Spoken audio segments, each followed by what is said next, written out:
Boa noite a todas e a todos os presentes. Com satisfação, o Tribunal Regional Eleitoral de Pernambuco, sob a presidência do desembargador Carlos Frederico Gonçalves de Moraes, dá início ao evento Linguagem Cidadã em Foco, em formato virtual, ainda sob as precauções necessárias em período de pandemia. O evento é promovido pela ouvidoria deste tribunal, sob a gestão da desembargadora eleitoral, a juíza Yasmina Rocha, em parceria com a Escola Judiciária Eleitoral de Pernambuco, sob a direção da desembargadora eleitoral, a juíza Mariana Vargas Cunha de Oliveira Lima.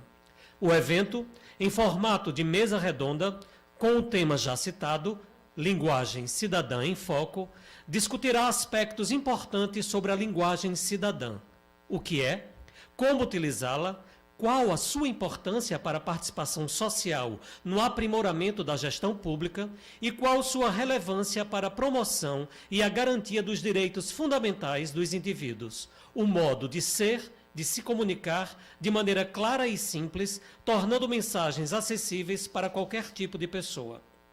O debate virtual será mediado pela ouvidora do TRE de Pernambuco, desembargadora eleitoral Yasmina Rocha, e pela ouvidora do TRE do Ceará e presidente do Colégio de Ouvidores da Justiça Eleitoral, a desembargadora eleitoral Camille Moreira Castro. Teremos as ilustríssimas participações como debatedoras das senhoras Melissa Medrone, servidora do TRE do Paraná, e Fernanda Bergamo, professora de português e colunista da rádio CBN Recife. Gostaríamos de informar que durante o evento, havendo alguma dúvida, o público participante poderá utilizar o chat, o bate-papo do YouTube, para formularem suas perguntas, que serão respondidas dentro do possível pelas debatedoras desta mesa redonda. Aqueles que desejarem certificação do evento deverão acessar o link que está fixado nos comentários do YouTube e efetuarem assim as suas inscrições. A partir da próxima sexta-feira, dia 17 de setembro, pelo site deste regional na internet, poderão ter acesso ao certificado utilizando o número do CPF informado. Uma dica: aqueles que forem imprimir o certificado em casa, para facilitar, poderão digitar num site de busca como o Google a palavra certificados TREPE e serão direcionados para a página da emissão do certificado com a inclusão do CPF informado no momento da inscrição. Faremos agora uma breve leitura dos currículos das participantes do evento. Desembargadora eleitoral, doutora Yasmina Rocha. Bacharel em Direito pela Universidade Federal do Rio Grande do Norte, UFRN. Juíza de Direito do Tribunal de Justiça do Estado de Pernambuco, titular da 7ª Vara Cível da Comarca do Recife, Seção A. Pós-graduada em Direito Processual Civil pela Escola Superior de Magistratura de Pernambuco, ESMAP, e Faculdade Maurício de Nassau. Desembargadora eleitoral do Tribunal Regional Eleitoral de Pernambuco, classe Juiz de Direito. Ouvidora do Tribunal Regional Eleitoral de Pernambuco. Desembargadora eleitoral, doutora Camille Moreira Castro, juíza eleitoral e ouvidora eleitoral do Tribunal Regional Eleitoral do Ceará, presidente do Colégio de Ouvidores da Justiça Eleitoral, COGE, doutoranda em Direito pela Universidade Federal de Pernambuco, UFPE, mestre em Direito pela Universidade 9 de Julho, Uninove, mestre em Ciências Políticas pela Universidade de Lisboa, Instituto Superior de Ciências Sociais e Políticas. Especialista em Direito e Processo Eleitoral pela Escola Superior de Magistratura do Estado do Ceará, ESMEC, em parceria com a Pontifícia Universidade Católica do Estado de Minas Gerais. Especialista em Direito Processual Penal pela Universidade de Fortaleza, Unifor. Senhora Melissa Medrone, jornalista formada em Comunicação Social pela Universidade Federal do Paraná, UFPR, e pós-graduada em Leitura de Múltiplas Linguagens pela Pontifícia Universidade Católica do Paraná, PUC-PR.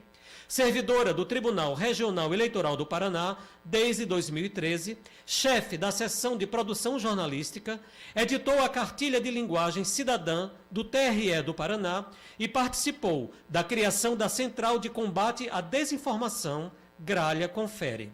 na iniciativa privada, trabalhou nas redações do portal Folha de Londrina e das revistas Top Magazine e Top View, e em assessorias de comunicação do setor público e da iniciativa privada.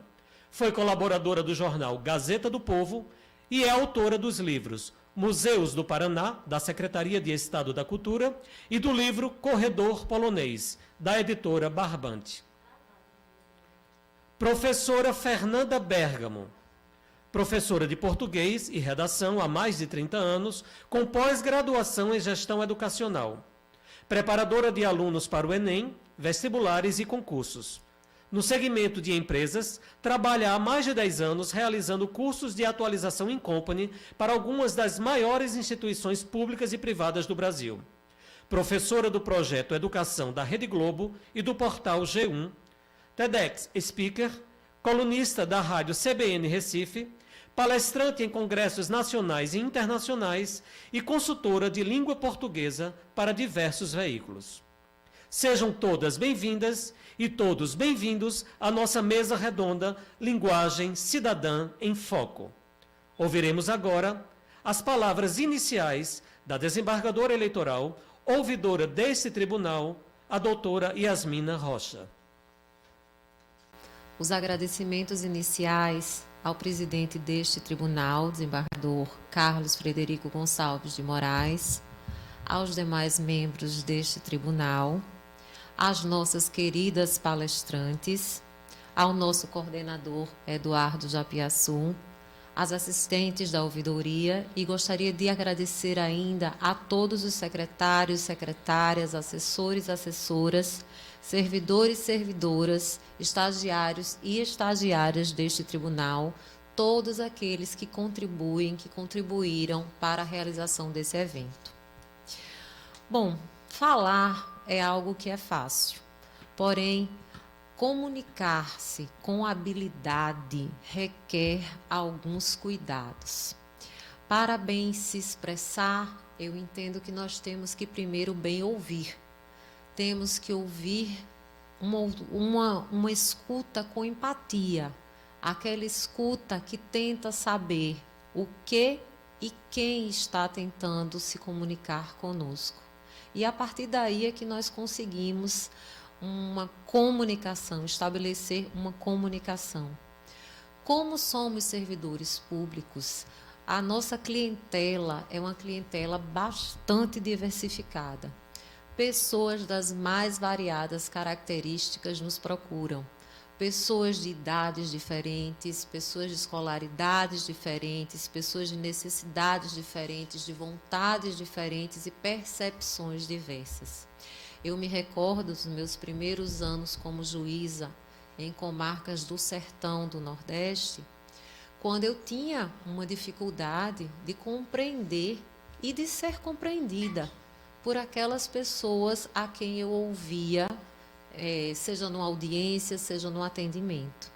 E eu ficava me questionando se para mim, alguém que teve uma escolaridade privilegiada, alguém que tanto estudou para estar aqui nesse cargo, está sendo difícil compreender, imagine aquela pessoa que está na minha frente e que está buscando em mim a solução daquele problema, o quão difícil seria para aquela pessoa compreender o que eu ia dizer.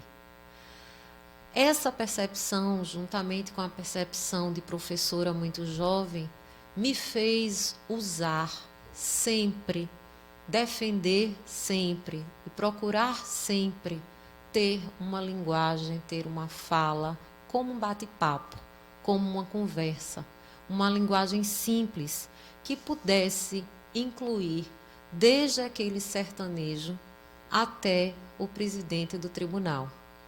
Então, é nesse espírito que nós somos servidores públicos, o nosso público é uma população desse Brasil imenso.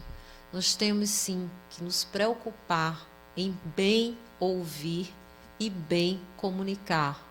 Só assim nós teremos uma linguagem realmente inclusiva, cidadã e que coroa uma democracia como é a nossa. Essa ideia de falar para todos em uma linguagem cidadã me veio escutando uma de nossas palestrantes. Então, nós hoje aqui temos duas feras em linguagem, temos duas feras em comunicação, temos duas feras em transmissão daquilo que importa e transmissão de uma forma a abranger todas as pessoas. Então, é com muito prazer que eu convido a todos hoje para que nós passamos a ouvir as palavras dessas pessoas tão maravilhosas e que trabalham dia e noite para fazer com que nossa comunicação, com que a nossa troca seja bastante clara, fácil, simples e chegue a todos. E eu gostaria de convidar para começar esse nosso bate-papo uma mulher que hoje eu tenho uma admiração imensa por conhecer cada fala dela, o seu trabalho à frente da presidência do Colégio de Ouvidores dos Tribunais Regionais Eleitorais. Uma mulher que, assim como eu, utiliza-se de uma linguagem inclusiva. Convido para entrar na nossa mesa de bate-papo a doutora Camille Moreira Castro.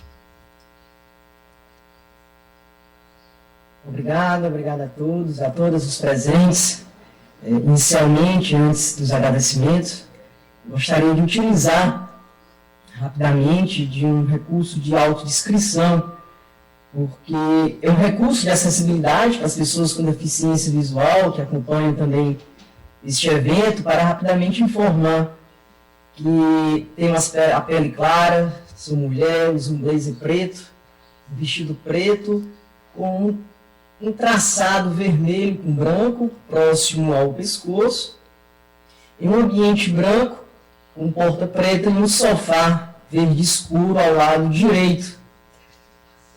Sou Camille Castro, como bem apresentou, e aqui agradeço esse imenso convite à ouvidora do Tribunal Regional Eleitoral do Estado de Pernambuco, doutora Ismina Rocha, o qual eu tenho já também uma grande admiração e sinto uma falta imensa da sua presença em todas as nossas reuniões mensais.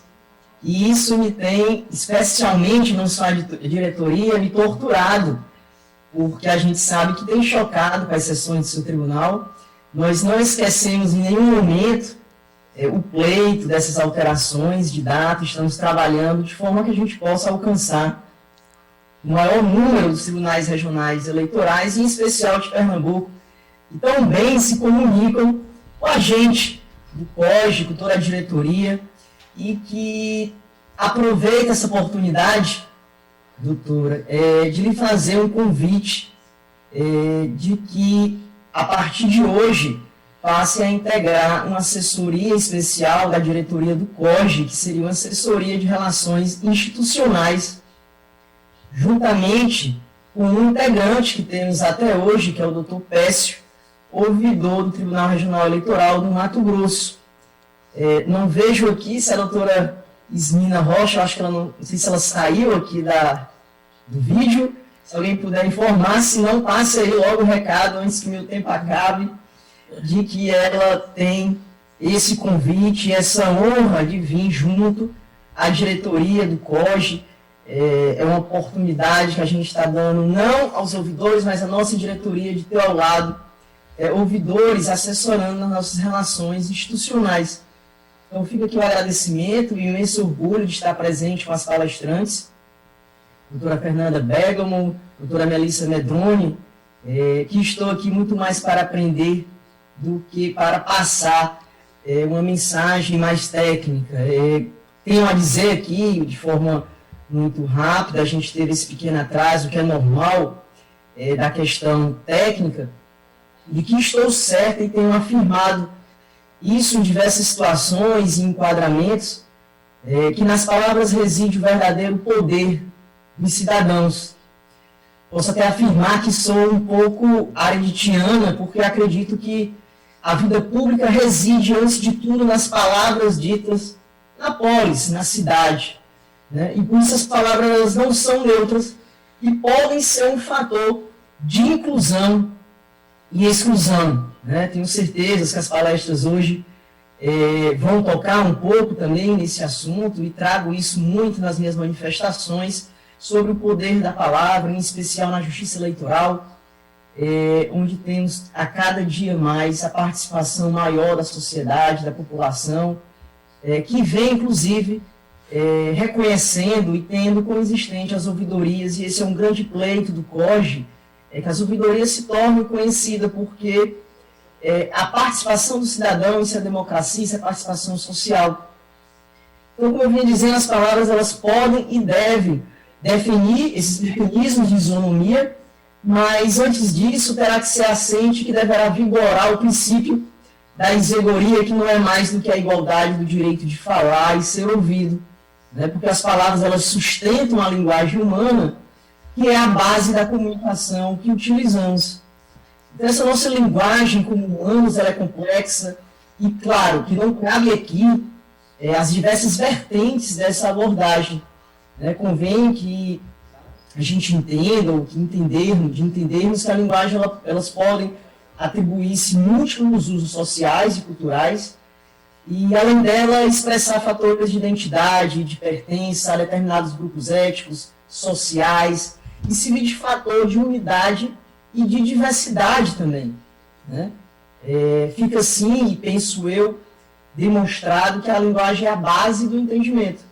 E se a linguagem tem que ser inclusiva, e sem dúvida, né, e a gente vem discutindo em muitos eventos eleitorais, essa necessidade, agora transformada em norma, de a linguagem incluir a diversidade de gênero.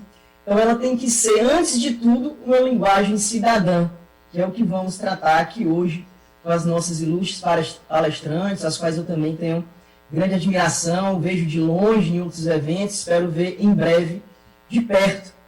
Então, doutor Ismina, mais do que será essa linguagem cidadã, o que será? Eu vou aqui ver o que nós vamos trazer hoje, o que será essa linguagem cidadã, que característica terá que ter essa linguagem para, dessa forma, ser adjetivada. Em junho, em um evento promovido pelo COGE, inclusive, uma oficina também com a mesma nomenclatura, linguagem cidadã, procuramos responder a isso, sustentando-se na resolução do CNJ 376 de 2021, na Lei de Acesso à Informação e na Lei Geral de Proteção de Dados.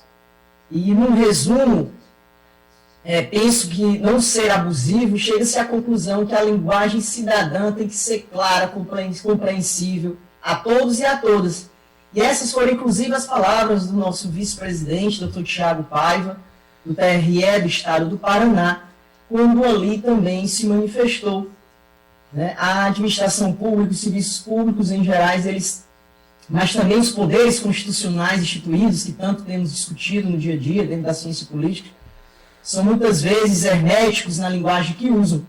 Então, penso que é preciso alertar para o seguinte: a linguagem usada entre os operadores das instituições não podem ser usadas indiscriminadamente para que a comunicação dos utentes, dessas instituições. E isso leva-nos a uma questão que pode ser discutida hoje ou em outro grande evento. O Tribunal Regional Eleitoral de Pernambuco sempre tem proporcionado e sempre foi uma referência nos eventos, é a de que terão os serviços públicos que ter dois tipos de linguagem, uma interna e uma outra para a comunicação com o cidadão, com a cidadã.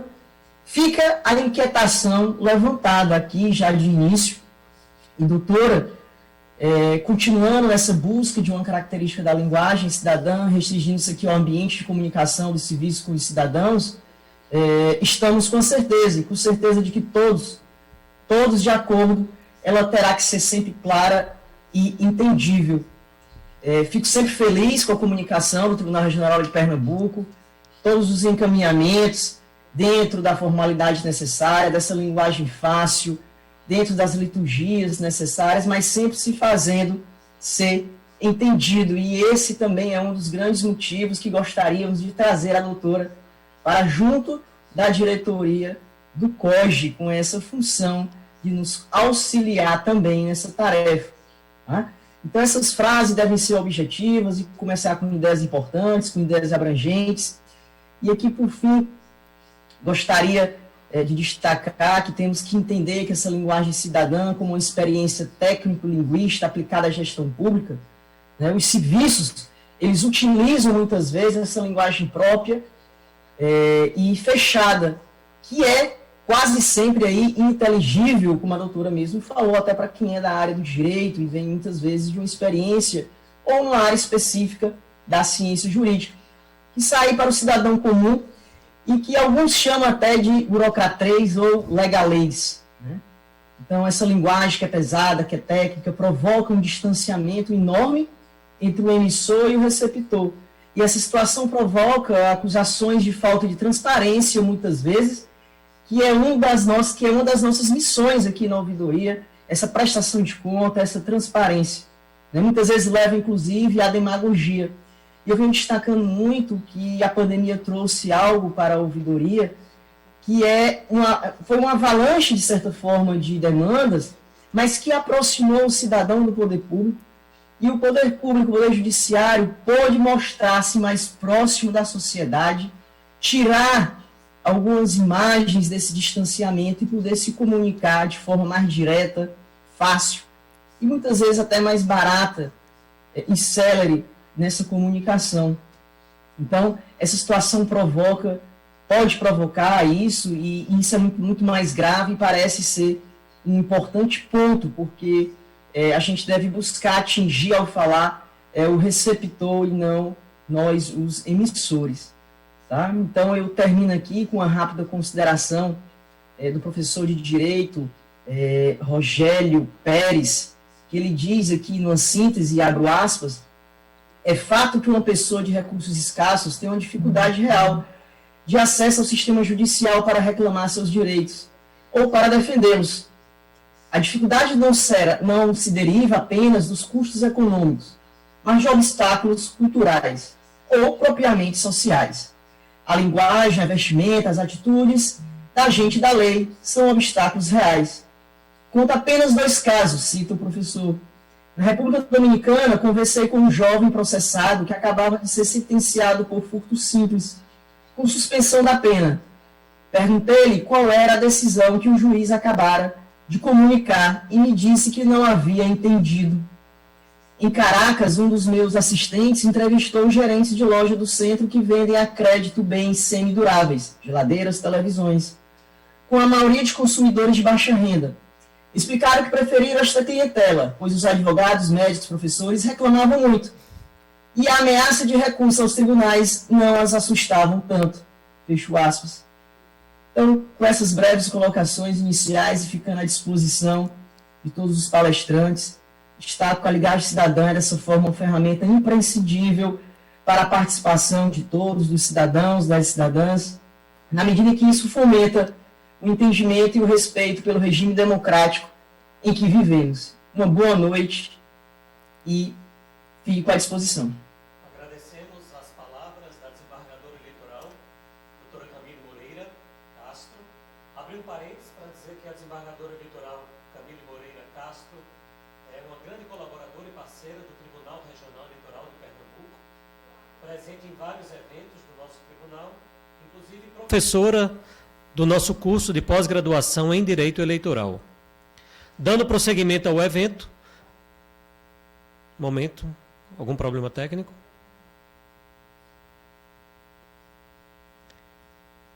Voltando aqui, agradecemos as palavras da desembargadora eleitoral, doutora Camille Moreira Castro, abrindo um parêntese para dizer que a desembargadora Camille Moreira Castro é uma grande colaboradora e parceira do nosso Tribunal Regional Eleitoral de Pernambuco, presente em vários eventos, inclusive professora do nosso curso de pós-graduação em Direito Eleitoral.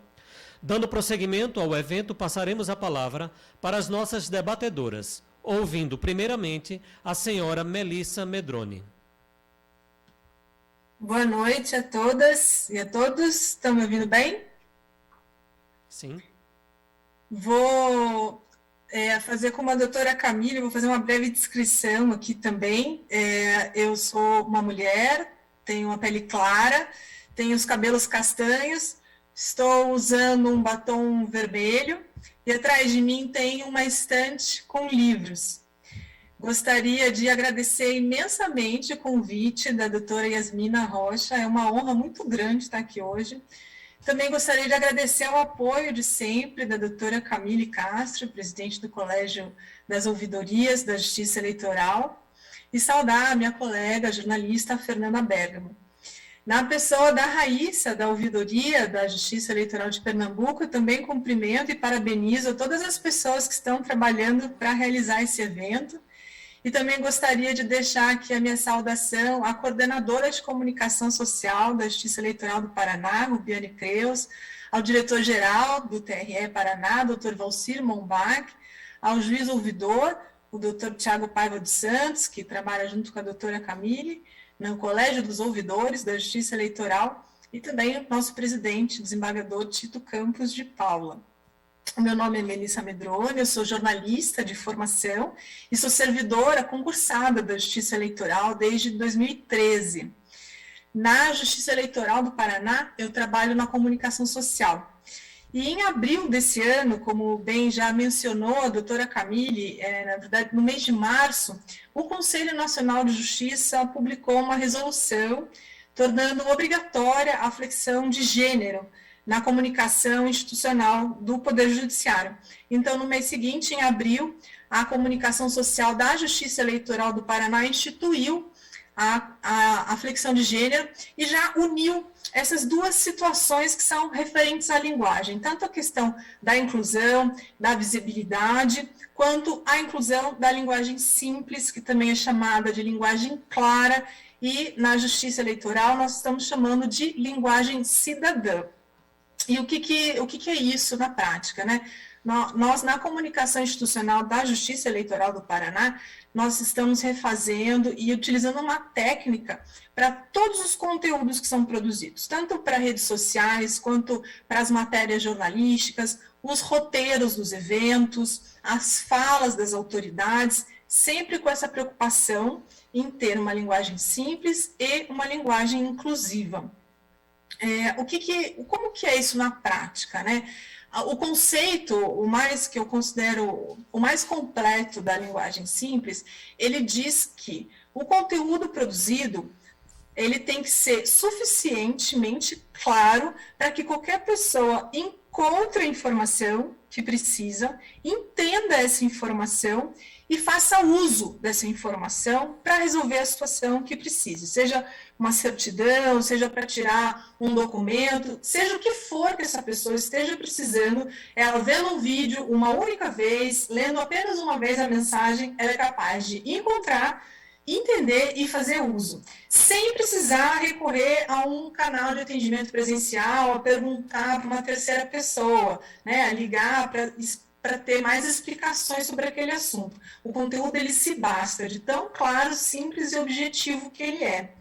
Esse é um movimento que ele começou a ganhar notoriedade aqui no Brasil de 2017 para cá, por meio do trabalho de uma jornalista também, uma pesquisadora do Rio de Janeiro, a Heloísa Fischer, que já publicou um livro sobre o tema e agora acabou de divulgar a dissertação de mestrado dela sobre o tema.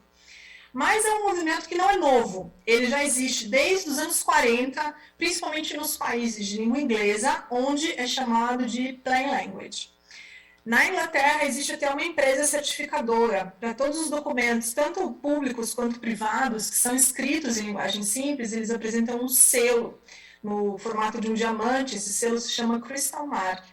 E nos Estados Unidos já é uma lei federal que foi sancionada pelo presidente Barack Obama, a Plain Writing Act, que desde 2010 ela obriga que todos os documentos públicos sejam escritos em linguagem simples, principalmente aqueles que dizem respeito a direitos, benefícios e impostos. O que acontece, né? Não sei se as pessoas já se perguntaram por que no serviço público se fala de um jeito tão difícil. Às vezes não é nem só no judiciário, né? Em todos os órgãos públicos existe um jargão técnico, um conhecimento consolidado por meio da linguagem que ele ajuda ali, né, internamente, nos procedimentos, a dar andamento para o serviço, mas que é uma linguagem que ela é inacessível para a maior parte da população. Como a doutora Yasmina colocou aqui no começo, né, da sua fala, nós estamos falando, nós temos que pensar no destinatário da nossa mensagem. A pessoa que vai ter acesso a esse conteúdo, ela entende, ela tem as mesmas referências que eu tenho, a mesma formação que eu tenho? Seguramente que não, né? Nós estamos falando de uma população brasileira que tem 30% de analfabetos funcionais. São pessoas que são alfabetizadas, elas reconhecem as letras, mas elas não entendem informações simples de um cartaz, né? Quem dirá frases longas, carregadas de jargões, de siglas, de abreviaturas, citando resoluções, mas sem dizer o que essas resoluções determinam. Então, para essas pessoas, a linguagem que é da rotina do serviço público, ela não funciona, né? E o próprio legislador, ele já observou isso, né? Tanto que desde a Constituição de 88 já existe essa ideia da universalidade, do acesso, dos direitos aos serviços públicos. E esse conceito ele foi sendo aperfeiçoado na legislação, principalmente agora na última década, como a doutora Camille mencionou, na Lei de Acesso à Informação, na Lei Geral de Proteção de Dados. Tem também a Lei 13.460 de 2017, que é considerado o Código de Defesa dos Usuários do Serviço Público, que foi a lei que instituiu a Carta de Serviços, sempre, geralmente, né, responsabilidade justamente das ouvidorias, e essa lei também fala, já expressamente, da necessidade de que os conteúdos venham em linguagem clara, né? Então, isso já foi normatizado, e até eu recomendo a leitura da Lei Complementar 95 de 98, que é uma lei que ela traz no artigo 11º, praticamente todas as diretrizes de linguagem simples, muito antes de se falar abertamente sobre isso no país. Essa lei, ela ensina o legislador a escrever, a redigir as leis. E ali já estão as orientações, que são as mesmas orientações usadas tanto na comunicação quanto na ouvidoria. Para preferir frases curtas, para usar as palavras que são de conhecimento geral das pessoas. E uma recomendação que eu particularmente acho muito interessante, porque é praticamente um tabu, a gente não ter medo, por exemplo, de usar palavras repetidas. Né? No jornalismo, a gente aprende que não se deve repetir a mesma palavra, né? Isso seria um defeito estilístico. A Fernanda pode falar mais sobre isso depois. No entanto, a repetição de palavras ela vai funcionar como um elemento de coesão do texto e vai facilitar a compreensão. Além de que se esse texto for disponibilizado num site, por exemplo, isso vai melhorar o seu posicionamento nos sites e nas ferramentas de busca, porque a ferramenta de busca vai procurar qual conteúdo tem maior ligação com aquela busca e ela vai ver que aquela palavra aparece várias vezes no seu texto. Então, já existe um conhecimento consolidado sobre como que deve ser uma escrita, essa técnica da linguagem simples, tanto na legislação quanto na internet mesmo. Tem a Heloísa Fischer tem esse site que chama Comunica Simples, para quem está tendo agora contato pela primeira vez com o assunto, eu recomendo, ali tem bastante informação. Porque o que a gente está falando aqui de linguagem cidadã não é só essa questão do atendimento da legislação, né? Embora eu já tenha visto até pesquisadores questionando a legalidade de textos que não estão respeitando a obrigatoriedade da linguagem simples, né? Será que esse texto é legal? Porque a lei diz que nós devemos falar com uma linguagem clara. Mas a preocupação não é só essa, né? É uma questão cultural mesmo, é uma questão de respeitar o direito que as pessoas têm de ter acesso aos serviços públicos, de poder interagir com as leis, independente da sua origem, da sua formação, independente do seu repertório, né? Gostaria de aproveitar essa fala inicial aqui para trazer uma complementação para a doutora Yasmina, de uma pergunta que ela me fez lá na primeira fala da oficina promovida pelo Colégio das Ouvidorias da Justiça Eleitoral. A doutora perguntou sobre a população LGBTI+. Logo por aquele período foi lançado um manual do Conselho Nacional de Justiça, que traz ali de forma bem detalhada as formas adequadas de tratamento dessa população. Esse manual é baseado numa resolução também do Conselho Nacional de Justiça, resolução 348 de 2020, mas ele traz também orientações que são de uso geral, não só para pessoas que estão em situação ali de responder a processos ou já estão condenadas, para qualquer forma de tratamento, em qualquer outra situação. Esse manual do Conselho Nacional de Justiça, ele é um ótimo norteador. Também gostaria de deixar aqui registrado meus parabéns para a Justiça do Trabalho de Pernambuco, que está fazendo um trabalho pioneiro na área de legal design, que é uma área que traduz para uma linguagem gráfica a questão da linguagem simples. Já foi publicado um acórdão do tribunal, que vem junto com aquele material essencial, com todas as informações jurídicas indispensáveis. Já veio ali, no final desse acórdão, uma versão diagramada, que traz de forma muito clara, que qualquer pessoa, mesmo que não tenha o menor conhecimento de direito, consegue entender qual era a reclamação, o que foi decidido, qual que foi o tema que foi recorrido para uma instância superior, o que foi determinado ali pelo órgão superior. Então, é uma iniciativa pioneira e eu acho que é bem interessante nessa área, tanto é chamada de visual law ou legal design, que é a linguagem simples no design na área do direito.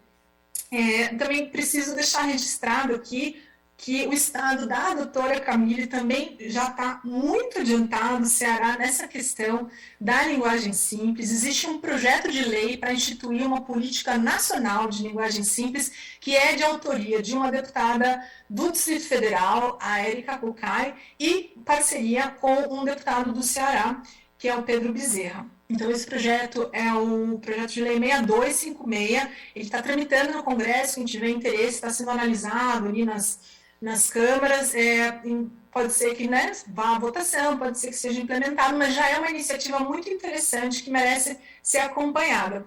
E, obviamente, o trabalho maravilhoso que é feito já há algum tempo pelo Laboratório de Inovação do Governo do Estado do Ceará, o IRIS, que já está bem avançado num trabalho tanto de sensibilização dos servidores e das servidoras públicas, de capacitação para multiplicação de conhecimento, como de revisão de documentos que estão disponibilizados nos canais oficiais, já foram revisados em linguagem simples.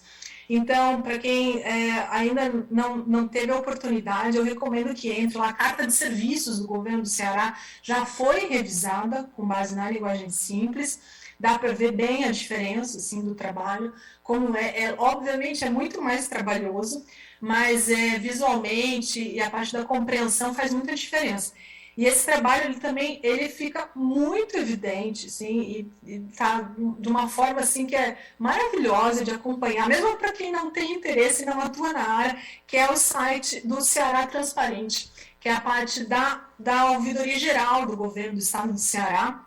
Ele já também foi refeito com base nos princípios da linguagem cidadã. Ele traz todo um design diferenciado, tem infográficos, tem ícones, tem mapas em tempo real para acompanhar as obras que estão sendo feitas e traz até uma coisa que eu achei assim, sensacional, se apropriando da cultura, do repertório local, traz uma tradução do jargão técnico para a linguagem do cordel. Então, se você clicar lá no Ceará Transparente, em o que é ouvidoria, vai estar escrito assim, ó: ouvidoria é um órgão que escuta o cidadão, perguntas e elogios e até reclamação. É você dando pitaco, tendo participação. Bacana, né? Então, tá de parabéns, Ceará, Pernambuco. Acho que o caminho é esse mesmo, a gente tentar procurar os caminhos que são mais adequados para a nossa realidade, para a situação, para onde a gente vive, para permitir que as pessoas possam, de fato, exercer os seus direitos, exercer a cidadania. Agradecemos à senhora Melissa Medrone por tão rica colaboração ao nosso debate. Como tivemos um pequeno problema técnico no início do evento, nós gostaríamos de reforçar para aqueles que desejarem a certificação eles acessem o link que está fixado nos comentários do YouTube e efetuem as suas inscrições. A partir da próxima sexta-feira, dia 17 de setembro, pelo site deste regional na internet, poderão ter acesso ao certificado utilizando o número do CPF informado no momento da inscrição. Para que não haja dúvidas, para imprimir o certificado, basta colocar no site de busca as palavras certificados TRE Pernambuco, que serão direcionados para a página. Ouviremos agora as palavras da professora Fernanda Bergamo. Boa noite a todos. Eu quero iniciar, porque bons exemplos precisam ser propagados, fazendo uma rápida autodescrição, seguindo aí o exemplo maravilhoso de Camille, seguido por Melissa. Eu sou uma mulher branca, tenho os cabelos da cor castanho claro, certo? Na verdade é castanho escuro, tá certo, gente? Mas eu pinto um pouquinho para dar uma certa alegria. E estou usando uma roupa, uma blusa nas cores branca e preta. Tenho atrás de mim também alguns livros e uma luminária ao fundo. Olhe, vocês não imaginam como eu estou feliz depois de 3 décadas de sala de aula, de poder participar dessa discussão que tem como tema linguagem cidadã, buscando uma comunicação que não só seja para o bem, mas que tenha como objetivo principal atingir qual é a intenção da boa comunicação, porque comunicação pressupõe entendimento. E só de pensar que no ambiente profissional, sobretudo aqui, né, a gente está falando do judiciário, mas muito bem colocado por Melissa, que é um ambiente de uma linguagem extremamente rebuscada, é um ambiente de um vocabulário muito rico, é um ambiente com jargões profissionais basicamente inacessíveis para as demais profissões, trazer essa discussão de que nós precisamos batalhar por uma comunicação que preze clareza, objetividade e simplicidade. Nossa, eu já sou uma apaixonada pela língua portuguesa, mas quando a língua portuguesa atinge o seu objetivo, utilizando como ferramentas a preocupação com o outro, usando como ferramenta principal a empatia, isso daqui, eu fico até meia-noite, se preparem, estou brincando. Mas deixa eu dizer, antes de tudo, Melissa, muita gente acha que eu sou jornalista, até porque na minha apresentação falaram da minha coluna, eu tenho uma coluna na CBN Recife há 6 anos, CBN é a nossa língua portuguesa, e eu trabalho já há 17 anos num projeto da Globo, Educação, com outros colegas professores. Então, o fato de eu estar em veículos e de ser assessora para esses veículos, para tirar dúvidas, muita gente acha que eu sou da sua área profissional e isso me deixa extremamente orgulhosa. Mas, na verdade, eu sou professora de língua portuguesa e cheguei a essa profissão pelas mãos do maravilhoso Ariano Suassuna. Minha primeira formação é como arquiteta, mas quando eu descobri que Ariano era meu professor de estética, eu colei no professor Ariano, até que um dia ele perdeu a paciência e disse que era um peixe fora d'água. E ele me encaminhou para o curso de letras, e quando eu dei minha primeira aula, o peixe aqui encontrou o mar dele. Eu sou apaixonada por essa língua linda. Difícil, sim, quando a gente vai pensar nos aspectos gráficos e gramaticais, mas uma língua extremamente generosa, porque oferece caminhos para que a gente possa atingir o objetivo dela, que é essa boa comunicação. E aí, eu já quero dizer que, para ser um bom comunicador, qualquer que seja a área profissional, e se eu faço essa pergunta, qual é, por exemplo, a melhor característica de um bom comunicador? A maioria das pessoas, infelizmente, ainda dizem a correção. São poucas as que falam a clareza. Algumas dizem, até porque o tempo agora é pouco, nós falamos muito para dizer pouco, algumas dizem objetividade, mas eu não tenho a menor dúvida que a melhor característica é adequação. E nós seremos os melhores comunicadores do mundo quando nós descobrirmos que, para sermos adequados, nós precisamos ter em mente 3 elementos da comunicação: o ambiente, o assunto e o interlocutor. Então, quando a gente muda um desses 3 elementos, a gente precisa mudar o nosso jeito de falar. Então, eu sempre dei esse exemplo e acho, inclusive, que a Yasmina já escutou algumas vezes. Nós não falamos em casa com o filho como falamos com um colega no ambiente de trabalho, porque não seria adequado. Mas nós não falamos com o filho em casa como falamos com essa criança ou esse adolescente num ambiente diferente e mais formal. Mudou o ambiente, então muda a forma de comunicação. Mas, às vezes, nós estamos falando com o filho dentro de casa, mas o assunto pede um certo ajuste na comunicação. Então, quando nós descobrirmos que o melhor jeito de falar é o nosso, aquele que guarda o nosso perfil, as nossas particularidades, mas considerando qual é o ambiente dessa comunicação, qual é o assunto sobre o qual estamos falando e para quem estamos falando, nós seremos os melhores comunicadores do mundo. Há um grande problema em alguns ambientes profissionais. Quando dentro do ambiente nós falamos com os nossos pares, não há o menor problema de usar o jargão profissional.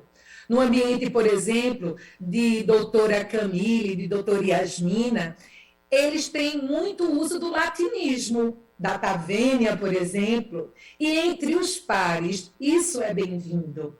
Mas quando esses profissionais estão diante de um público, pequeno, médio ou grande, heterogêneo, não cabe o latinismo, não cabe o arcaísmo, não cabe o rebuscamento. Veja só, no ambiente de Melissa entenderia se eu falasse aqui de foca, se eu falasse aqui de lead, se eu dissesse que eu recebi essa informação em off, mas seria tremendamente desrespeitoso com quem não é da área de jornalismo, escutar esses termos e ficar aí sem saber o que é que Fernando está falando. Os publicitários, por exemplo, também usam seus jargões, deadline, job, e adoram estrangeirismos. O professor Ariano detestava, achava que era uma questão de autoestima, e que nós temos uma língua tão linda, tão vasta, para que fazer uso do termo estrangeiro? Queria magoar Ariano, falasse que ele ia dar uma aula show. Ele levantava o dedo e dizia, não, aula espetáculo. Se alguém chegava perto dele para dizer, professor, está na hora do coffee break, ele nem levantava. Ele dizia imediatamente, você quer dizer que é hora do intervalo? E olhe, há profissionais fantásticos e brilhantes em todas as áreas, mas todos eles têm uma característica em comum. São excelentes comunicadores. No jornalismo mesmo, Melissa, e eu trabalho com esse pessoal aqui da Globo, aqui de Pernambuco há bastante tempo, há 2 referências que eu sempre trago como exemplos. Bianca Carvalho, que é uma repórter que se orgulha demais do próprio sotaque. E que nesta pandemia, Bianca já faz um trabalho reconhecido pelo país todo, mas nessa pandemia ela ganhou até meme por conta de uma chamada numa reportagem em que ela chamou a atenção de alguém por não estar usando máscara com a seguinte frase. Era, bote a máscara abençoado, bote a máscara abençoado, que é muito típico aqui do nosso Pernambuco. Só que Bianca é o meu exemplo de boa comunicadora, porque quando ela está fazendo uma entrevista a um juiz, ela cuida da linguagem. Ela não a rebusca, mas ela é mais formal, porque ela pensa em adequação. Mas quando Bianca está entrevistando o vendedor de milho lá na Ceasa, e está perguntando sobre o preço do milho, aquele senhor de pouca escolaridade, tímido e às vezes travado diante de um microfone, Bianca olha nos olhos dele e diz assim, a quanto está esse molho de milho? E ele se solta e começa a bater papo com ela. E nós amamos Bianca Carvalho. Outro que merece que eu traga o nome dele é o fabuloso Francisco José. Francisco José, nosso Chico José, não apareceu no Brasil todo imediatamente, embora o brilhantíssimo talento desse dessem condições dele ser uma estrela maior. Mas era um tempo, e Melissa sabe que nós passamos por esse tempo, em que o jornalista que desejasse alcançar bancadas, por exemplo, nacionais, ele precisava neutralizar o sotaque. E Chico José disse, não vou, tenho orgulho dele, por quê? Hoje, de uma forma geral, nós temos neste país de dimensões continentais profissionais fantásticos que carregam o próprio sotaque. Isso não desmerece ninguém, muito pelo contrário, tem que nos envaidecer. Linguagem cidadã, entre tantas outras coisas, tem que ter como característica combate a preconceito linguístico. Eu, que já dei palestra em outros estados, em outras regiões, eu já sofri preconceito. Ao me apresentar, eu sempre escutava um lá, outro cá, dizendo, e ela veio de Recife, foi. E eu sempre trazia um exemplo para tantas pessoas que nos acompanham agora nos seus estados, para que nós sejamos propagadores dessa linguagem cidadã. Quando um carioca diz, meu tio vai à praia, a maioria das pessoas acha isso muito bonito, charmoso, até sedutor. Quando o nordestino diz, olha, isso é muito bom, vem às 8. Ninguém acha bonito e sedutor. Mas não é tio, é tio. Não é muito, é muito. Mas por que na boca de um favorece tanto e na boca do outro desfavorece? Linguagem cidadã é linguagem para todos. Nós temos que falar usando a comunicação pensando na adequação. É como roupa. Eu gosto demais dessa analogia. Nós não vamos vestidos à praia como vamos a uma festa, porque não seria adequado. E eu ainda acho, em cima de toda essa questão de preconceito linguístico e jargões profissionais, que nós precisamos das ferramentas de comunicação a todos. Nesse país tão desigual, a luta de cada profissional, de todas as áreas, precisa ser para promover uma educação com igualdade. Eu sei que, antes de tudo, passando pela crise econômica pela qual nós estamos passando, a gente precisa garantir comida na mesa e saúde. Eu sei disso. Mas é aquele velho ditado. A gente tem que dar peixe, sim, para alimentar, mas a gente tem que ensinar a pescar. E eu só acredito nesse caminho de transformação. A gente planta educação e a gente consegue transformação. E aí eu trago um exemplo que eu acho muito interessante, que todo mundo aqui vai começar a compreender que mesmo essas pessoas que usam uma linguagem muito rebuscada, às vezes estão cometendo falhas. Olha só, ninguém é perfeito, ninguém sabe tudo, ninguém é completo. E muitas vezes nós propagamos palavras e expressões que nós escutamos de pessoas que nós admiramos sem saber que elas estão equivocadas. Eu não gosto de falar de erro, não. Até nisso eu acho que a gente tem que andar para frente. Comunicar para o bem não é ferir.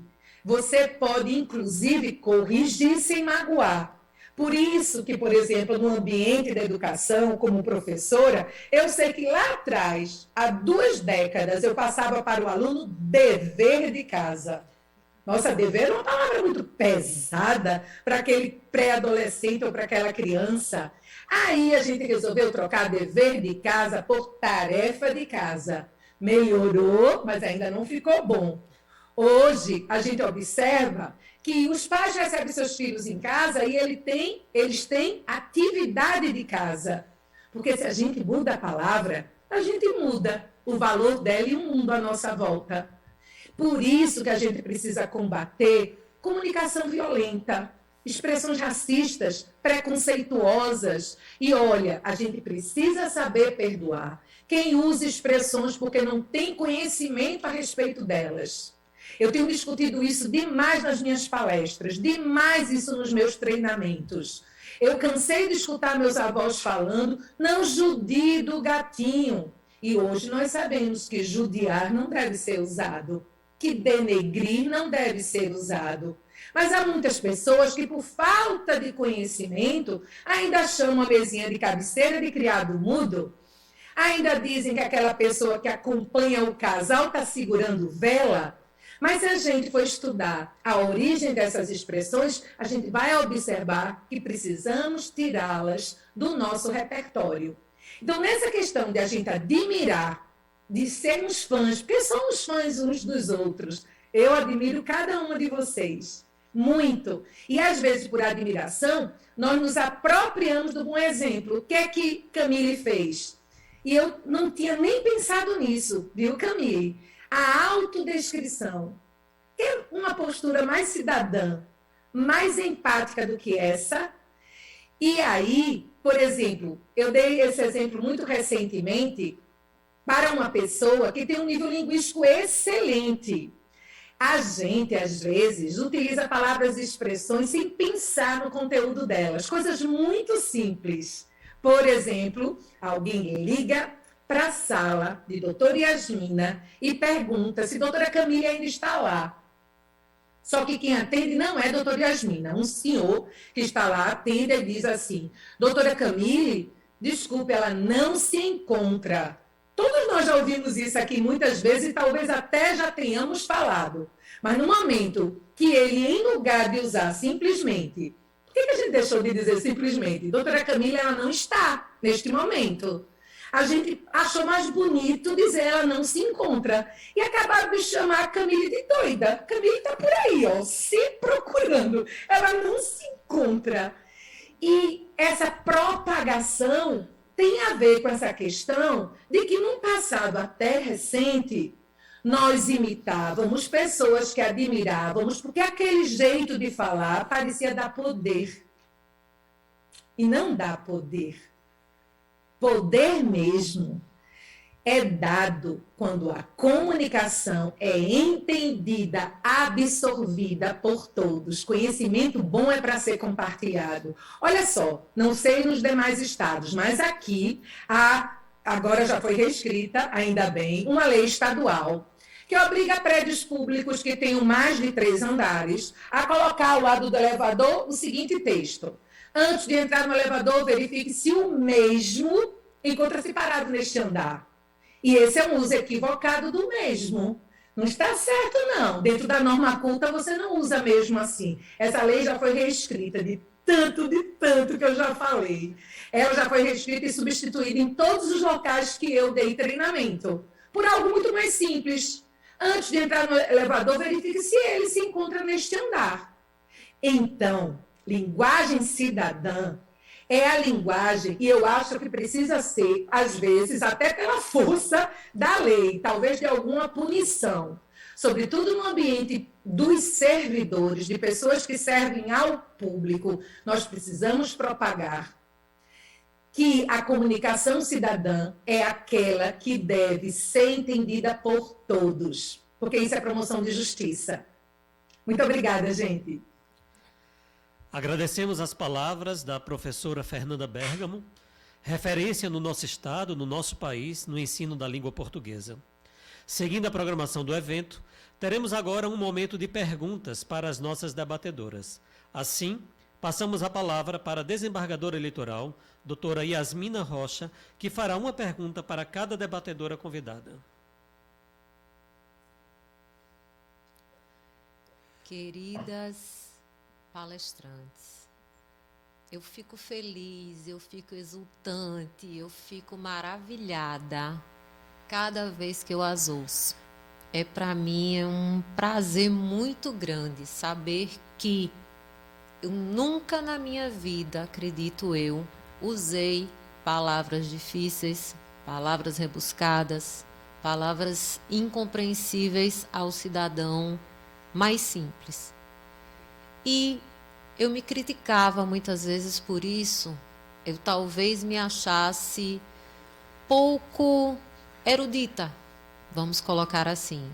Mas hoje eu vejo que a minha força de vontade em me manter assim, em me manter me comunicando de uma forma clara, olha aí, eu não sou cringe, né? Então, cringe é exatamente o latim, é exatamente o juridiquês, como bem foi colocado. Professora Fernanda, a senhora me colocou aqui o exemplo da Bianca Carvalho, a quem eu também muito admiro, de falar a linguagem do seu interlocutor. E eu me recordei de que, fazendo audiências, né, no nosso trabalho, vejo a importância da gente como servidor público. Nas audiências, eu consigo ouvir da parte, ouvir da testemunha exatamente aquilo que ela passou. Por quê? Porque na hora de perguntar, eu uso exatamente a linguagem que ela me trouxe quando se apresentou. Então, a linguagem clara, direta, cidadã, inclusiva, ela é exatamente uma linguagem que faz com que nós sejamos compreendidos e compreendamos aquele que estamos ouvindo. A exemplo da doutora Camille, eu que achei um exemplo fantástico, também vou me autodescrever aqui. Eu sou uma mulher, estou na sala do Pleno do Tribunal Regional Eleitoral. Atrás de mim há um fundo branco, a bandeira do Estado de Pernambuco e a bandeira do Brasil. Estou usando óculos, sou uma mulher branca, parda, cabelos loiros pintados e uma blusa branca com estampas escuras. Agradeço a doutora Camille por mais essa lição, uma mulher com quem eu muito aprendo. E também agradeço a nossa querida jornalista Melissa por ter respondido a minha pergunta e ter lembrado da minha pergunta da época do primeiro momento em que eu me encantei com a sua fala sobre a inclusão da população LGBTQIA+. Professora Fernanda, a minha pergunta primeira vai para ti. O seu trabalho já com os servidores públicos vem de algum tempo. Eu acompanho o seu trabalho, inclusive na Escola de Magistratura, e vejo sua luta com os servidores públicos para trazer as noções mais básicas, primárias, para uma comunicação eficiente. E eu queria lhe perguntar, qual seria a maior dificuldade que é vista por ti em nós, servidores públicos, para uma linguagem inclusiva? Yasmina, eu tenho, nestes últimos 5 anos, trabalhado, muitas turmas, não é? Sou contratada pelo Ministério Público de Pernambuco, já trabalhei com a Defensoria Pública dando treinamento, e mais recentemente, como você lembrou, esse já é meu 3º ano, eu tenho pelo menos 10 módulos durante o ano com a Escola Judicial.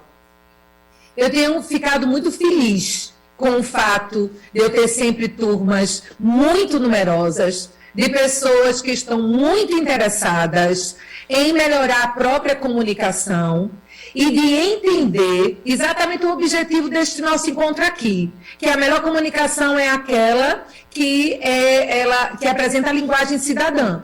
Eu vejo as pessoas neste ambiente de vocês muito mais preocupadas com a leveza, com a objetividade. E eu acho tão interessante porque, assim, só para ter ideia, na minha última turma, que foi o módulo número 5, um participante disse assim: ô Fernanda, então as expressões explicativas como isto é, ou seja, e ou melhor, elas deveriam ser evitadas por nós.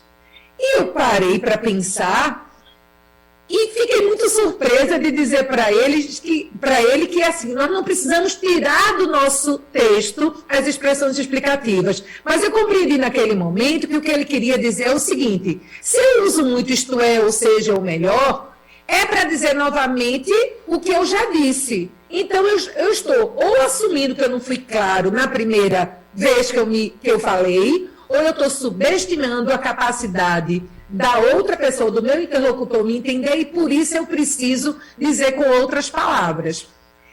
Eu acho que o ambiente de vocês começa a descobrir isso que você sempre usou, viu, Yasmina? Sim, você sempre procurou ser simples, embora lá atrás, neste contexto, você achasse que talvez não fosse muito adequada, ou que não estivesse muito preparada, por não ter o rebuscamento, talvez, dos seus pares.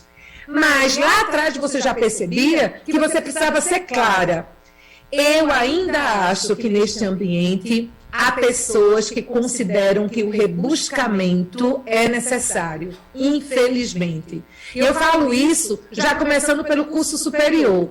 Eu preparo meus alunos para conquistar, por meio da redação, uma vaga na universidade. Muitos ex-alunos, já são alunos novamente no ambiente profissional, mas os que ingressaram no curso de Direito me dizem assim: Fernanda, estudei tanto com você para que a minha redação obtivesse uma nota alta e me desse a vaga no curso de Direito, e era uma redação que primava pela clareza, pela objetividade, dentro do gênero dissertativo argumentativo, mas eu chego ao curso de Direito e o professor apresenta provas abertas, eu respondo tudo com muita segurança e ele me dá nota 7. Aí eu pergunto, professor, o que é que eu errei? E ele diz, nada, só que você escreveu pouco e usou uma linguagem simplória demais. Precisamos mudar isso. Porque se os professores na universidade estão exigindo a prolixidade e o rebuscamento, esse profissional vai chegar ao ambiente de trabalho assim. E precisamos fazer com que essas pessoas tenham o sentimento que você tem, o sentimento que Camille tem, a prática que Melissa já aí tenta o tempo todo influenciar a todos. Obrigada, professora Fernanda. Sou sempre sua fã. Obrigada. Bom, eu queria perguntar agora à nossa querida Melissa. Melissa, você já vem tendo um trabalho dentro, inclusive, do TRE, com essa linguagem mais simples, mais direta, mais inclusiva, mais cidadã. A minha pergunta para ti é qual é o feedback que você tem recebido do público e dos próprios servidores? Qual é a sua sensação? Já há algum avanço nesse sentido? Então, doutora, na verdade, o resultado ele tem sido melhor do que nós imaginávamos a princípio, né? Porque como nós estamos falando de uma mudança muito arraigada de cultura, de paradigma, como a Fernanda bem pontuou aqui, né? Às vezes a pessoa até chega bem intencionada no ambiente jurídico e é distorcida do seu objetivo na universidade, né? As pessoas acabam reproduzindo meio que por mimetismo, assim, reproduzindo um discurso e vícios de linguagem para tentar se incluir, para tentar se sentir por dentro de um grupo, enquanto o resto está do lado de fora, né? Então veja que não é um processo fácil, né? Então você vai dizer para uma pessoa que teve muito trabalho para conseguir falar daquela forma, escrever daquela forma, que aquilo ali não é o correto, né? Porque quando a gente faz concurso, eu mesma, que eu não sou da área do direito, eu sou da área da comunicação. Então, eu sempre me assustei muito com a forma como as pessoas escreviam, às vezes em documentos até bem informais, né? Não era um documento oficial e a pessoa usava, Fernanda, o mesmo para tudo, o mesmo não sei o quê. E eu falo, mas por que falam desse jeito, né? E eu acho que o que acontece, né? É uma questão psicológica. Você está num ambiente, você quer se integrar, você quer ser aceito. Então as pessoas, mesmo que elas não dominem aquilo, elas começam a reproduzir aquilo para serem reconhecidas pelos seus pares, né?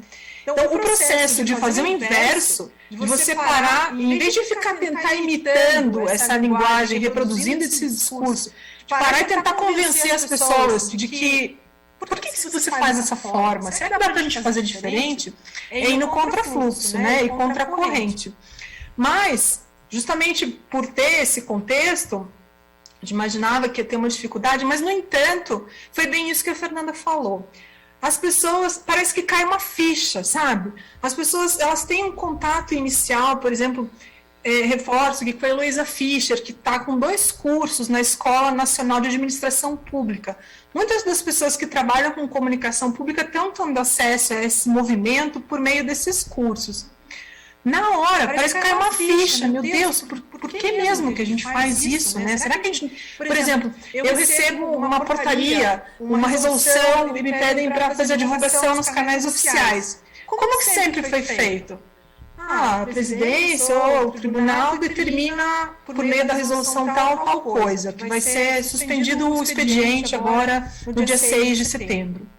Mas para a pessoa que vai ler, que vai entrar no site da Justiça Eleitoral, que precisa tirar um título, o que aquilo significa?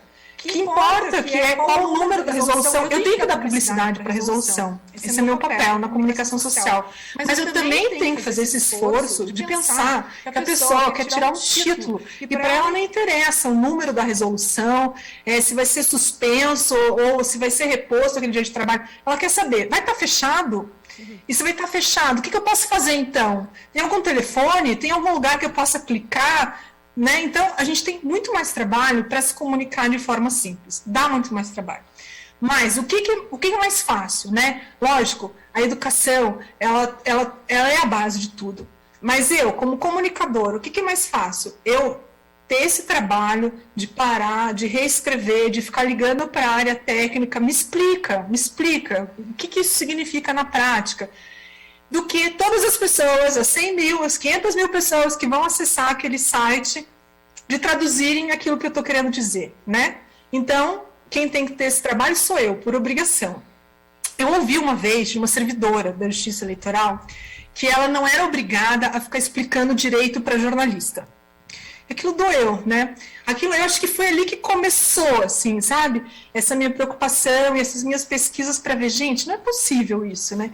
Porque a pessoa, né, o jornalista ou o eleitor, eles não têm a obrigação de ter esse conhecimento. E a gente, como servidor público, a gente tem essa obrigação de falar a língua das pessoas. Agora, o que acontece? A gente vive um momento, na justiça eleitoral, principalmente, de polarização política, um momento com os ânimos exaltados. Na verdade, no contexto da ouvidoria, isso já é o dia a dia, né? A pessoa já chega ali machucada, ela já tem de algum problema de comunicação com alguma outra área, né? Então, ali, esse cuidado, essa empatia, ele é mais importante do que nunca. Na Justiça Eleitoral aqui do Paraná, a gente tem uma presidência atualmente, o presidente, o desembargador Tito Campos de Paula, que ele prioriza muito essa questão da comunicação, de falar de um jeito que as pessoas entendam, sabe? Na hora que vai explicar como é que é o processo eleitoral, como é que funciona uma urna eletrônica, como que estão transmitidos os votos, ele fala na linguagem das pessoas, sabe? Ele não entra em termos técnicos de informática, ele fala o canhoto, ele já busca essa terminologia, já era uma busca dele também. Mas a minha surpresa foi que numa pesquisa que foi feita ali com o público interno, teve 500 pessoas que participaram, também magistradas e magistrados, sobre o que eles desejariam que fosse prioridade no planejamento estratégico pelos próximos 5 anos. E apareceram várias coisas lá, e uma dessas coisas foi linguagem cidadã. Então, eu acho que, assim, no balanço, por mais difícil que seja, por mais que seja o início, o resultado está sendo excelente. Neste momento, passamos a palavra à desembargadora eleitoral, doutora Camille Castro, para formular suas perguntas às nossas debatedoras. Inicialmente, doutora Melissa Lebrun, já agradecer por todo o apoio que tem dado ao COGE, realmente foi uma grande oficina aquela, e a partir dali tivemos também outras ideias, como promover dentro do próprio Colégio de Ouvidores da Justiça Eleitoral alguns debates relacionados mais com a comunicação com outros ouvidores e ouvidoras do Poder Judiciário, da Justiça Militar, da Justiça Estadual, da Justiça Federal, e a gente tem feito essas discussões internas de multidisciplinariedade voltado para ser soluções diferentes também, além da forma de comunicação e da forma de linguagem. Então, ali partiu também outras ideias, outros avanços que a gente vem desenvolvendo. Agradecer a citação do Estado do Ceará, de fato, vem se desenvolvendo muito bem, inclusive os contratos públicos entre o órgão público, o outro, o próprio ente particular, ele está bem diferente, e a primeira vez que eu tive acesso a ele foi o que me fez em 2 eventos, que é um evento que nós fazemos aqui no estado do Ceará, dentro da Assembleia Legislativa, que é o CONSED, o Congresso Cearense de Direito Eleitoral, que está no seu 5º ano, mas no 3º grande congresso, porque fazemos nos anos pares um evento menor, no ano ímpar, um evento maior, que é o caso desse ano, que ocorrerá em novembro. Nós fizemos o edital dos grupos de trabalho, já no padrão desse tipo de linguagem dos contratos públicos. Como fizemos também o edital para o lançamento do livro do COGE, de 10 anos de fundação do COGE, que ocorrerá também em novembro.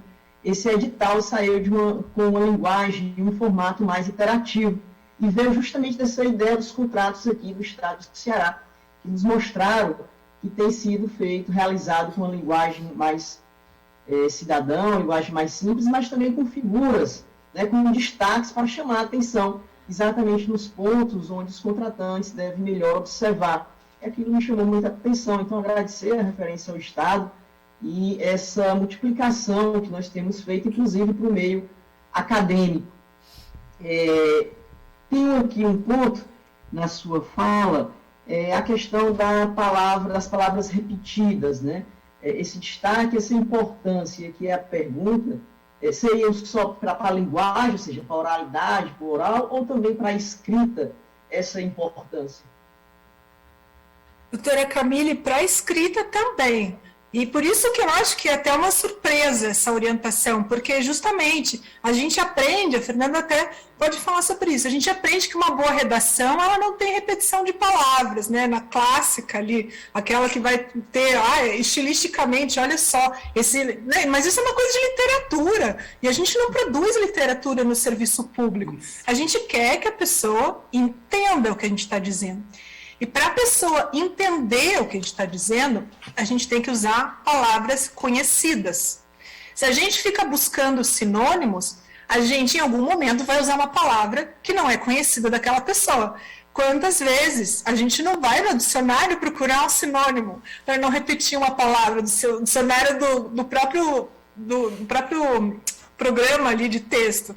E não, se a gente repetir a palavra em frases seguidas, em parágrafos seguidos, para a pessoa que tem que fixar aquela informação, a gente está falando de serviço público, de prestar uma informação pública, para ela vai ficar mais fácil de visualizar o que ela precisa encontrar de informação e de memorizar, que é o objetivo, né? Eu queria acrescentar algo, se for possível, doutora Camille, sobre isso, porque é uma coincidência enorme. A minha coluna na CBN, ela é sempre nas terças e quintas-feiras. E hoje a pauta foi repetição. E eu contei algo que ilustra muito bem o que Melissa acabou de falar. Os alunos, eles têm um medo enorme de repetir palavras na redação, traumatizados por aqueles professores que condenavam todas as repetições, porque isso significava um vocabulário pobre, pouco repertório. E eu sempre conto essa história porque ela é verdadeira.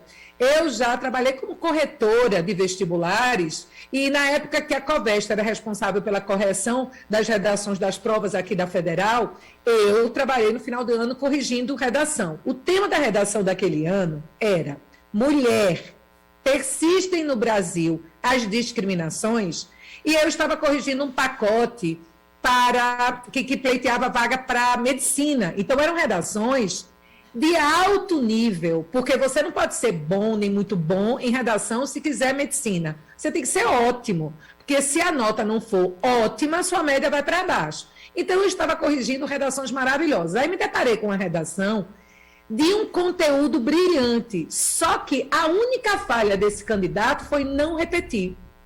Tentou buscar sinônimos para mulher. Usou mulher na introdução. No primeiro desenvolvimento, puxou, colocou um clichê, o sexo frágil. No terceiro parágrafo, que é o segundo desenvolvimento, ele deve ter sofrido pensando em um substituto e utilizou o elemento feminino. Doutora Camille, se um homem me chamar de elemento, ele não vai, olha, ele vai só, vou pegar ele na cidade. No último parágrafo, como se não bastasse, esse menino usou a fêmea da espécie humana. Virou roteiro de filme pornô. Só que o texto dele era fantástico. Ele tinha um repertório, ele citava que foi no governo de Getúlio Vargas que a mulher recebeu o direito ao voto. Ele citava o então projeto de lei Maria da Penha, que ainda, olha, eu estou falando de há muitos anos. A Lei Maria da Penha já tem mais de uma década. Ou seja, o conteúdo valorizava a mulher e os termos que ele utilizava para não repetir mulher a depreciavam. Então, Melissa tem toda a razão quando ela diz que não só na oralidade, não é? Por exemplo, eu tenho uma coluna na CBN, a rádio é um veículo, e eu não falo do mesmo jeito na televisão. Então, assim, a gente precisa da adequação. Mas no texto, o tema principal do texto, ele precisa aparecer uma vez ou até duas em cada parágrafo, e não buscar sinônimos, para não tangenciar a discussão. E até complementando, que a gente vai se empolgando na conversa, né? A questão da redundância, no momento que a gente vive, ela não deve ser evitada, ela é importante.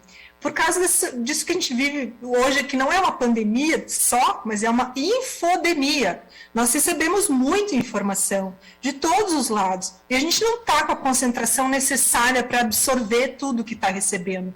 Então, a gente trabalha muito com isso dentro da comunicação. A gente coloca a mesma mensagem em vários veículos diferentes, bombardeando mesmo as pessoas de todas as formas possíveis, mesmo que pareça repetição, não é. As pessoas elas precisam disso para absorver os conteúdos, porque a concorrência é muito grande e o lugar onde as pessoas se informam, né? Como bem colocou a Fernanda, o ambiente. Hoje em dia o ambiente é desse tamanho, uma tela de celular. Então, numa tela de celular, a chance da informação se perder é muito grande. Numa fila, numa televisão ligada, com as crianças correndo, várias coisas acontecendo ao mesmo tempo. Então, a redundância é mais do que nunca necessária hoje em dia. Além da linguagem aí, da escrita, vendo aqui também no YouTube, eu vi que eu já estava aqui me deitando na cadeira, a conversa estava tão boa, que eu mesmo fui ficando assim tão informal, que eu já fui virando a cadeira e ficando na posição mais inclinada, para melhor conversar, né, como bem dito no começo desse evento, e seria um bom bate-papo, tem sido esse bom bate-papo, né, mas voltando aqui para cumprir as nossas regras, a gente tem que falar com a linguagem cidadã, mas a gente tem que cumprir regras e tempo, né? Doutora Fernanda Bergamo, lembrei aqui de um fato aqui no estado do Ceará. A gente brinca hoje ainda quanto à questão da linguagem no colegiado. E uma vez, numa votação, o presidente chegou para a colega e disse: como é que vota, doutora? Ela: vou com o relator. E a gente brincou, né? Assim, ela teria usado o verbo vou. Aí ele: vai para onde? Estão acostumados a gente dizer com o relator, né? Acompanha o relator, ela disse vou, então ficou aquela brincadeira que, por outro lado, também deu um carinho naquela afirmação, né? Mas dentro aqui da sua manifestação, e desde já parabenizando pela forma como abordou, eu também falei um pouco no começo sobre essa possibilidade até desse meio virtual que ele tem trazido, tem feito, né, já. Isso é no presente, já não é mais o passado, a gente começou com a pandemia, essa proliferação, desculpe, aqui eu estou usando já dentro do português errado, né? Esse avanço do YouTube, dessa comunicação mais próxima, eu venho muito dizendo que trouxe para o Poder Judiciário uma nova noção, inclusive, de devido processo legal.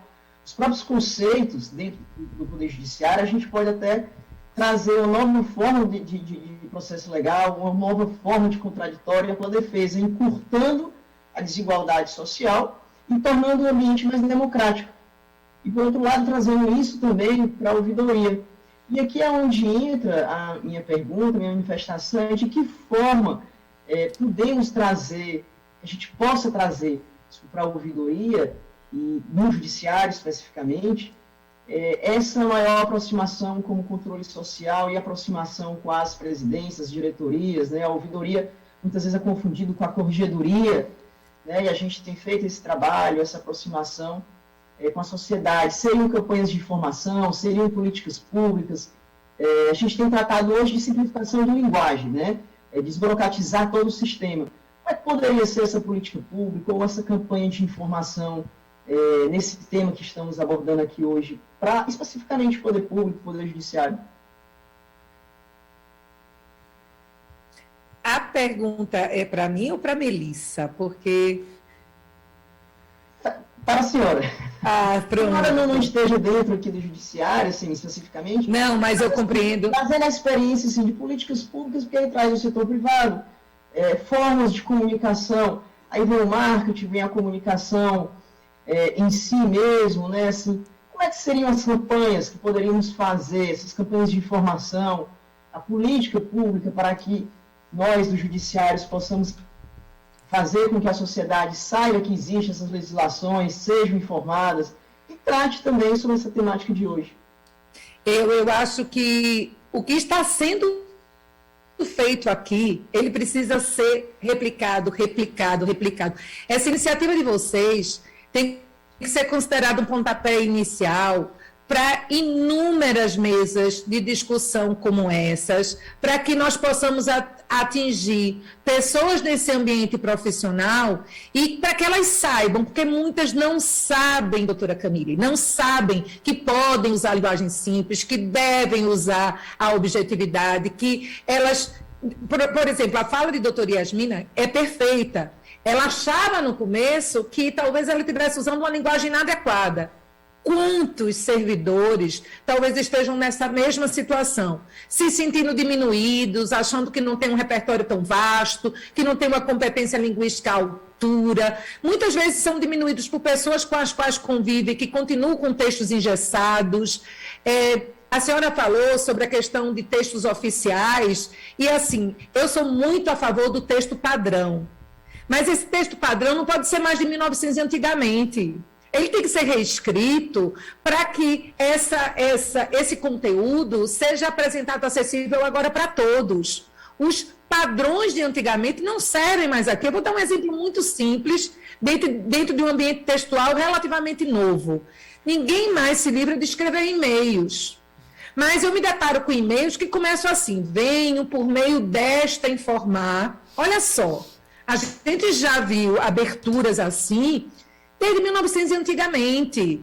E se nós desejamos ser mais objetivos, mais diretos, mas mesmo assim mais educados e adequados, a gente tem que parar para pensar que isso aqui não cabe mais na discussão. Então, tira por meio desta. Então, eu venho informar. Pense que no lugar de 2 verbos, um verbo só é suficiente. Informe e anuncie o que você deseja informar. Quer assumir um texto mais moderno, mais contemporâneo? Olha o plural majestoso. Use o informamos. Reconheça que por trás de todo trabalho tem uma equipe. Mas nós precisamos que essa informação, que esse conhecimento chegue ao servidor. Então, eu acho que iniciativas como esta nossa conversa da linguagem cidadã e o que tem feito, por exemplo, a Defensoria Pública, o Ministério Público, a Escola Judicial, trazer profissionais que possam chegar e mostrar caminhos novos na comunicação. E isso é muito acessível, isso é muito simples. Hoje a gente já sabe, porque os professores caíram de paraquedas nessa situação, e há 1 ano e meio eles saíram da aula presencial para a aula virtual em 1 semana. Muitos despreparados. Eu sou uma privilegiada porque eu vinha no universo da Câmara ou da CBN e não foi desconfortável para mim. Mas eu nunca tive esse cenário que eu estou aqui agora. Nunca tive essa preocupação, porque minhas aulas eram presenciais. Então, hoje a gente descobre que cursos virtuais, e olha que eu estou este ano todinho com as turmas da Escola Judicial virtualmente, dando liberdade para que o participante interaja, para que ele não se envergonhe da dúvida. A dúvida é o adubo da melhora. E quando alguém tem coragem, interage comigo e tira alguma dúvida comigo, outros pegam carona. Eu morro de rir, doutora Camille e doutora Yasmina. Melissa, essa é boa.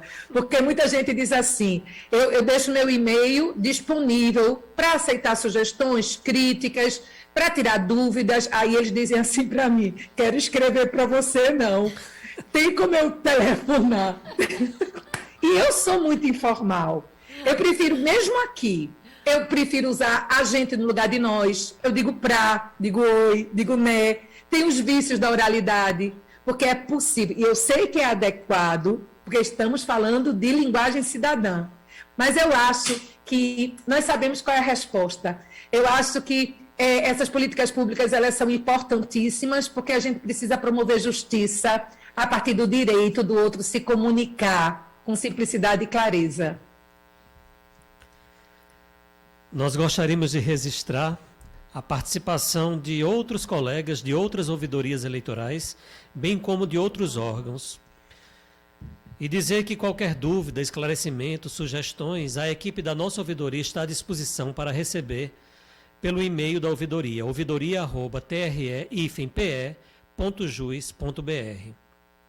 Eu peço licença para dizer que, como apresentador, eu não posso me furtar ao ensinamento da desembargadora Camille Castro e agradecer profundamente e dizer que eu estou posicionado por trás de um púlpito de acrílico com microfone. Eu sou um homem de pele clara, cabelos castanhos, barba e bigode. Estou usando óculos de grau, terno azul marinho, camisa social azul clara, gravata azul quadriculada e estou emocionado.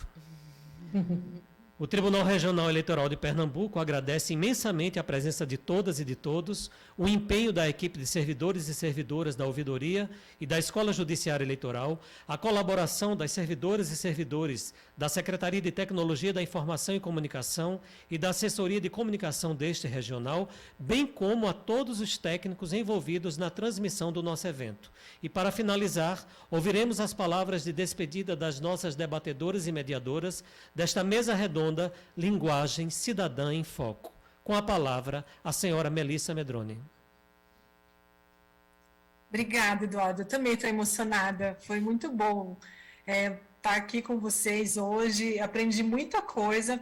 Esse exercício mesmo, né, da escuta, que faz a gente melhorar a nossa fala e que faz a gente transformar os nossos padrões mentais, o nosso comportamento, e modificando o nosso comportamento, como a gente já viu esse exemplo aqui do que está acontecendo, né, com a doutora Camille, a gente modifica o comportamento das outras pessoas. Então, gostaria de deixar aí um convite para quem tiver interesse entrar no site da Justiça Eleitoral do Paraná, TRE-PR. A gente disponibiliza uma cartilha sobre linguagem cidadã, que tem algumas orientações para utilização na escrita, principalmente, e também seguir as redes sociais da Justiça Eleitoral do Paraná. A gente está sempre trabalhando esse tema nos conteúdos. Muito obrigada e boa noite a todas e a todos. Boa noite. Passamos a palavra agora à professora Fernanda Bergamo.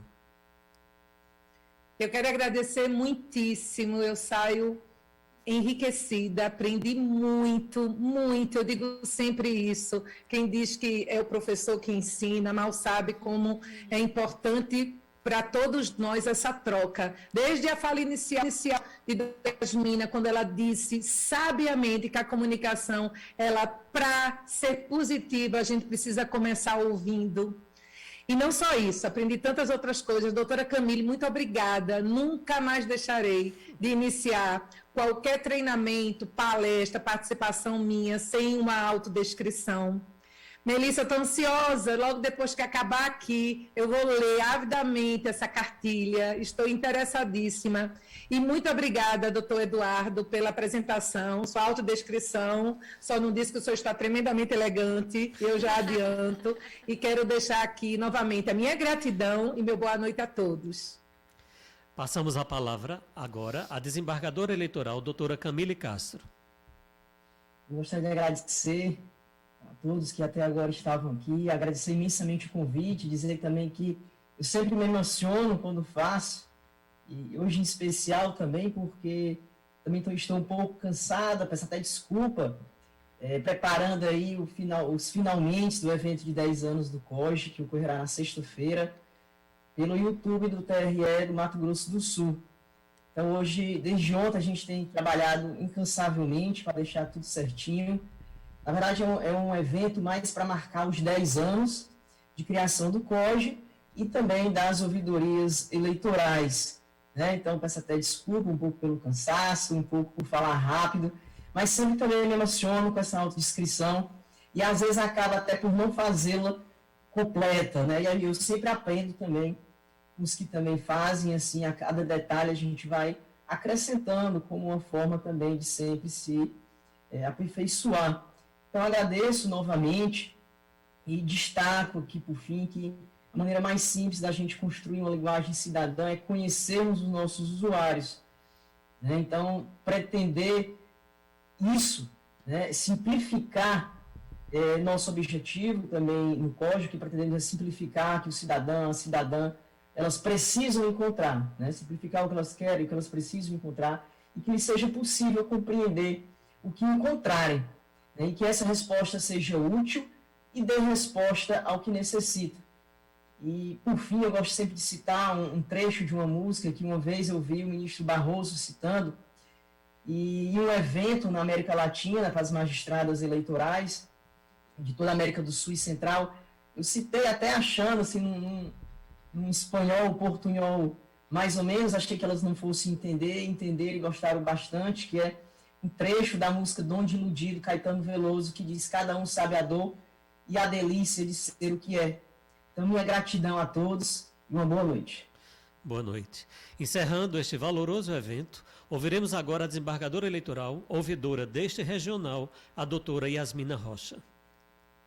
Queridas e queridos, muito, muito obrigada. Minha palavra aqui é gratidão e muita felicidade em ter pessoas aqui ao meu lado que muito bem entendem e tentam, da melhor forma, exercer a sua fala, a sua escuta, de forma a abranger todas as pessoas.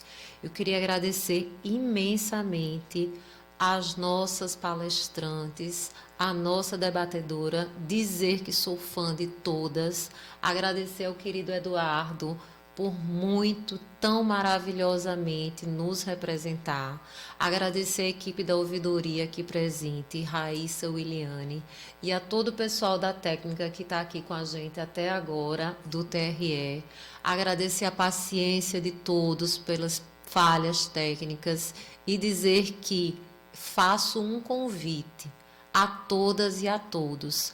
Vamos tentar nos empenhar em uma linguagem cidadã, inclusiva, clara e simples.